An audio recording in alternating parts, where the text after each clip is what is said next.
Alright, good morning, people of YouTube.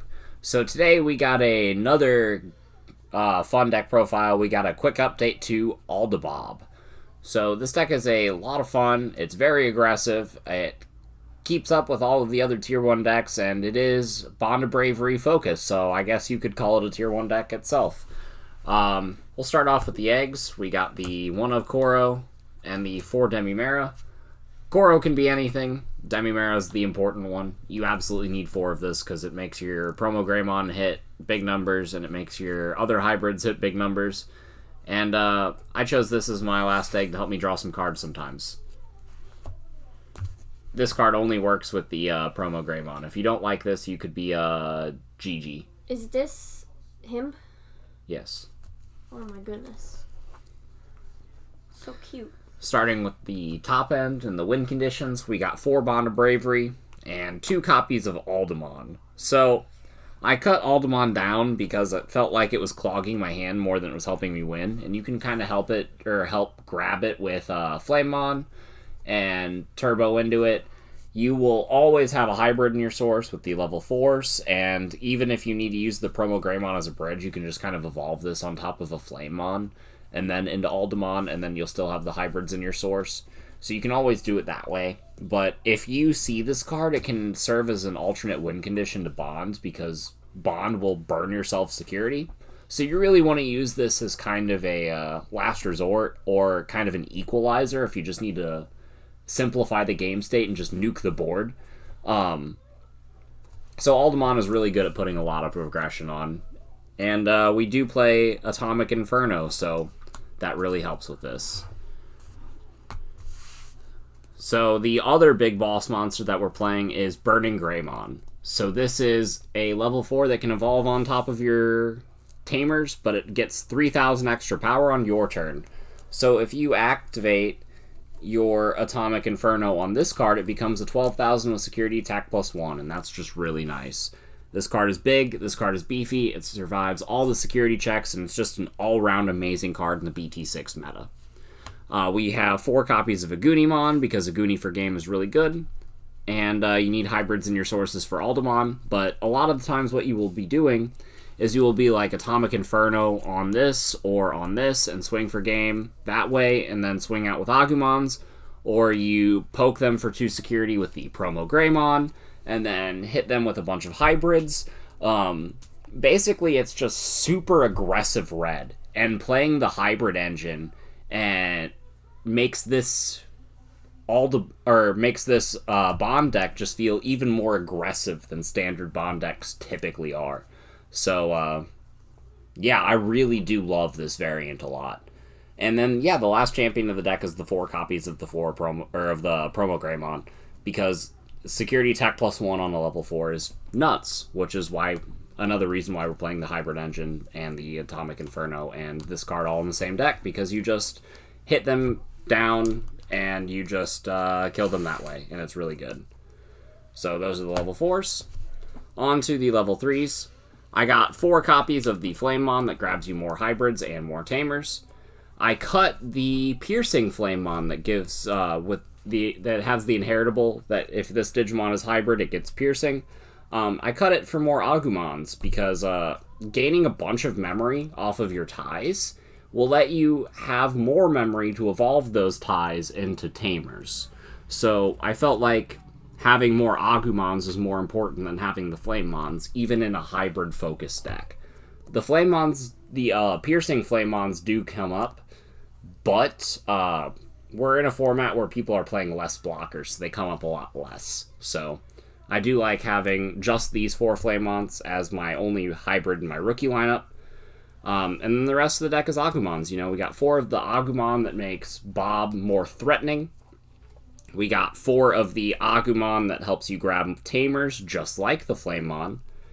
We got 4 of the Agumon that makes the Promo Greymon super threatening. And also having this card under Aldamon or Burning Greymon or Aguni is just really nice. This is just an all-round great Agumon, and the starter deck, the new Gallantmon starter deck, really did this deck wonders. So yeah, we have 4 of those. We have 2 copies of the original starter deck Agumon to give yourself plus 1,000 on your turn. You know, just another generic power boost. It's the second best power boost that we have in our Agumon line. I guess you could play the other promo that if this Digimon's name contains Greymon, you get plus 2,000. But even though it doesn't have the errata text, it will not work on Burning Greymon. So having only promo Greymon as the only target is the reason that I'm not playing this. And this card can make Aldamon 12,000 whenever it's swinging in security, and it makes Burning Greymon, 13 if you get the Atomic Inferno off on it, which is really nice. So I do like this card. Having more power boost in your rookie is always good. But yeah, I'm playing 14 Agumons and then the 4 Flamemons. So 18 rookies altogether. For the Tamers, I got 4 copies of Ty because it's a Bond deck, and I got 2 copies of Marcus because this is the minimum amount of memory Tamers that you can play. I'm playing a lot of Digimon that grab Tamers from the top of my deck, so I felt like I could get away playing 2. And this deck isn't like Blue Bond, where your memory Tamer is a Tamer that nets you cards in hand as well. This is just a Tamer that will sometimes give you an extra memory, so playing extra copies of it is not really mandatory.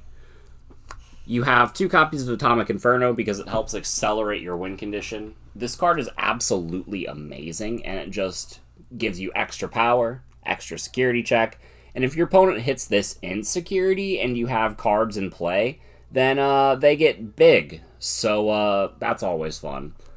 I love this, and I was playing 4 initially, but this deck just hits so much security so quickly that I felt like 4 was a little bit redundant. And it's just such a good card that it feels wrong cutting it, but you'll see why I cut it whenever you see the rest of the deck. We got 2 copies of the Red Memory Boost.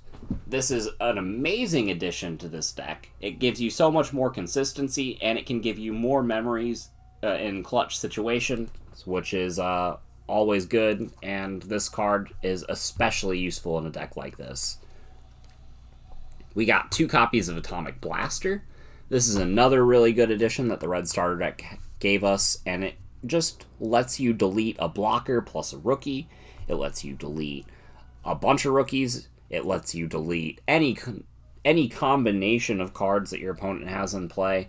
And while Bond can delete something big, this deletes a bunch of small things, and that's really nice.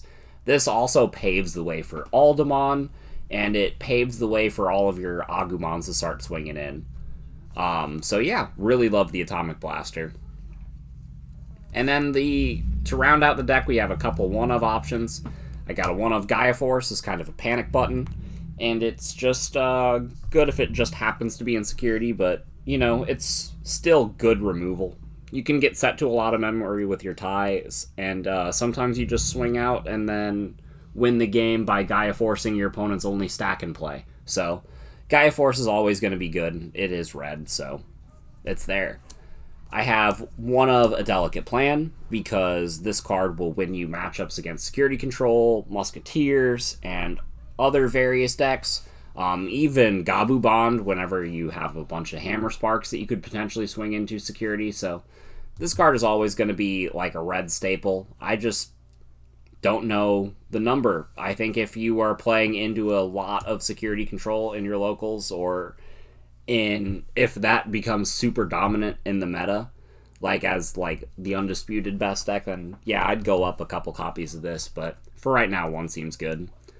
Especially since the last card of the deck is Gravity Crush. This card lets you, if you play Gravity Crush, then that's an Aldamon or that's an Agunimon right there. You can just play Gravity Crush, get the 2 memory, evolve a Tamer into a Goonie, and that will win you the game sometimes. And Gravity Crush can make it so that you can, activate double Atomic Inferno or Atomic Inferno into Delicate Plan. And Gravity Crush will just give you the memory that you need in niche situations to just win the game. That's why it's in here as a one-of, because whenever you're drawing 4 cards off of, having 3 ties out and then drawing for turn, seeing this card to give yourself an extra body to hit with is really nice. So, yeah, that's the list. I absolutely love this deck. It's so much fun to play, and it's yeah, and it has the potential to just straight up win tournaments. So if you want a nice obscure deck that feels like a tier 1 deck to take to your locals or to take to a regionals or anything like that, you know, try to secure your Nats invites, or even if you're going to Nats like I am, maybe this is a deck you consider running, because I kind of am. So yeah, let me know what you think in the comments down below, and we will see you guys next time. Bye everyone.